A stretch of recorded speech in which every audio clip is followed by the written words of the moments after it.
O Evangelho segundo Lucas.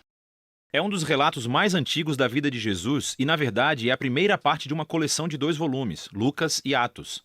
Se você comparar as linhas de abertura de ambos os livros, fica claro que eles provêm do mesmo autor.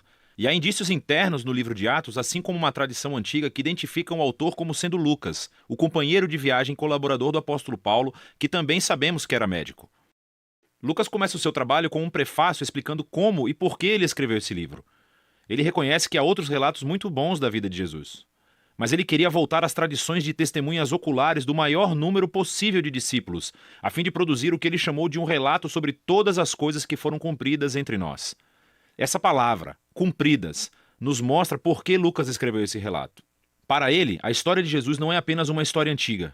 Ele quer mostrar como essa história é o cumprimento da longa história de aliança entre Deus e Israel. E, além disso, a história de aliança entre Deus e o mundo inteiro. O conceito do livro é bastante claro. Há uma longa introdução que funciona como base para as histórias de João Batista e de Jesus.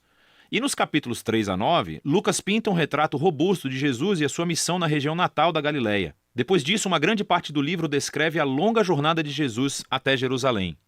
O que leva ao clímax da história, que é a última semana de Jesus em Jerusalém, levando a sua morte e ressurreição, e que então nos leva até o livro de Atos. Neste vídeo, vamos nos concentrar apenas na primeira parte do Evangelho de Lucas. A introdução é longa e conta as histórias em paralelo do nascimento de João Batista e Jesus. Há um casal idoso de sacerdotes, Zacarias e Isabel, uma jovem solteira, Maria e José. Ambos recebem uma improvável promessa divina de que terão um filho. E ambas as promessas são cumpridas quando João e Jesus nascem. E ambos os pais cantam poemas de celebração. Essas canções de poesia ecoam textos do Antigo Testamento, salmos e profetas, mostrando como essas crianças cumprirão as promessas antigas de Deus. Mas esses poemas também descrevem o papel de cada criança na história que irá se desenvolver. João é o mensageiro profético que foi prometido na Torá e nos profetas, aquele que irá preparar Israel para se encontrar com o seu Deus. E Jesus, ele é o rei messiânico prometido a Davi, que irá trazer o reino de Deus sobre Israel e a bênção de Deus para as nações, exatamente como ele prometeu a Abraão. Depois disso, Maria leva Jesus ao templo de Jerusalém para a sua dedicação. E 2 profetas idosos, Ana e Simeão, veem Jesus e reconhecem quem ele é. E Simeão canta a sua própria canção, um poema inspirado pelo profeta Isaías. Ele diz que esta criança é a salvação de Deus para Israel e que ele se tornará luz para as nações. Assim, com toda essa antecipação, a história avança para a próxima sessão principal, onde Lucas apresenta Jesus e a sua missão. Ele prepara a história com o movimento de renovação de João no Rio Jordão, onde ele clama por um novo reino de Israel, arrependido e comprometido com uma nova vida através do batismo. Ele está se preparando para a chegada do reino de Deus. E então Jesus aparece como o líder desse novo Israel, e ele é marcado pelo Espírito e pela voz de Deus que vem do céu. Ele é o Filho amado de Deus. Depois disso, Lucas segue com a genealogia e traça as origens de Jesus, primeiro até Davi, depois até Abraão e por fim até o início da história de Adão, no livro de Gênesis. Lucas afirma aqui que Jesus é o rei messiânico de Israel que trará a bênção de Deus não apenas a Israel, a família de Abraão.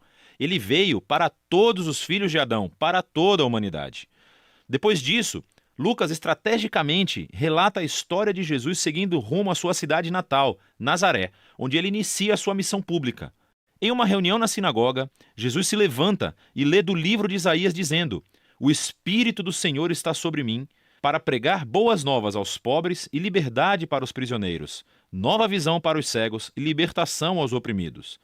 Agora, assim como os outros evangelhos afirmam, esse Jesus apresentado é o rei messiânico que traz as boas novas do reino de Deus.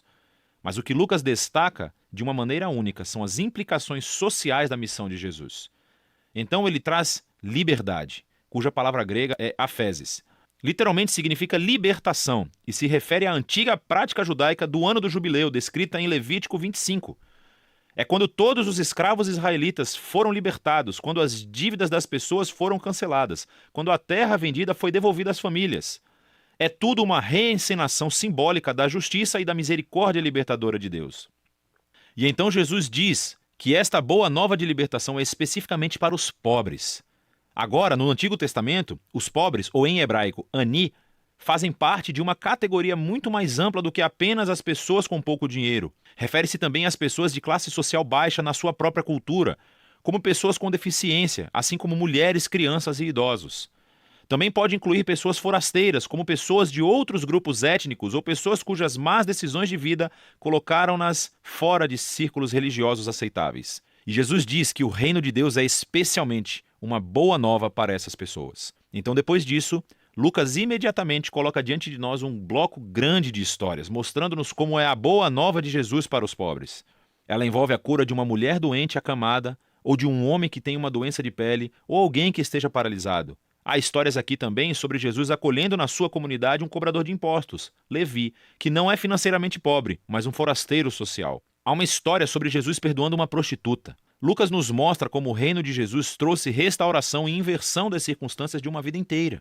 Ele aumenta o círculo de pessoas que são convidadas a descobrir o poder de cura do reino de Deus. E como a missão de Jesus atrai muitos seguidores, ele faz algo ainda mais provocativo. Ele forma essas pessoas em um novo Israel, nomeando sobre eles os 12 discípulos como líderes correspondentes às 12 tribos de Israel. E então Jesus ensina seu manifesto de um reino invertido, ou como Lucas o chama, o sermão dado na planície. Ele diz que o amor de Deus pelo forasteiro e pelo pobre significa que o seu reino traz uma inversão em todos os nossos sistemas de valores. Ele está aqui para formar um novo povo alternativo de Deus que responderá ao convite de Jesus praticando uma generosidade radical de serviço aos pobres. Pessoas que vão liderar através do serviço de uma vida de paz e perdão. Pessoas que têm uma devoção sincera, profunda, mas que rejeitam a hipocrisia religiosa. A visão radical de Jesus reivindica a autoridade divina. Ela começa a gerar resistência e controvérsia, especialmente entre os líderes religiosos de Israel. A maneira como ele alcança as pessoas questionáveis é uma ameaça às tradições religiosas e ao senso de estabilidade social. E então eles começam a acusar Jesus de blasfêmia contra Deus, de ser um bêbado e de se misturar com os pecadores. E assim essa ascensão culmina em uma nova revelação da missão de Jesus aos seus discípulos. Ele diz que sim, ele é o rei messiânico e que ele afirmará seu reinado sobre Israel, morrendo em Jerusalém, tornando-se o rei servo sofredor de Isaías 53, que morre pelos pecados de Israel. E então essa ideia chocante é explorada na próxima história, quando Jesus sobe a uma montanha com 3 de seus discípulos e de repente é transformado diante deles. Eles estão envolvidos nesta nuvem da presença de Deus que anuncia: este é o meu filho escolhido. E Moisés e Elias também estão lá, os outros 2 profetas que encontraram a presença e a voz de Deus em uma montanha. E Lucas nos diz que eles estão conversando sobre o êxodo de Jesus, que ele estava prestes a cumprir em Jerusalém. Essa palavra grega, êxodo, é uma referência clara à história do êxodo. Lucas retrata Jesus aqui como um novo Moisés, que levará seu recém-formado Israel à liberdade e à libertação da tirania do pecado e do mal em todas as suas formas. E assim chegamos à parte central do livro, onde Jesus leva seu recém-formado Israel a uma jornada até Jerusalém.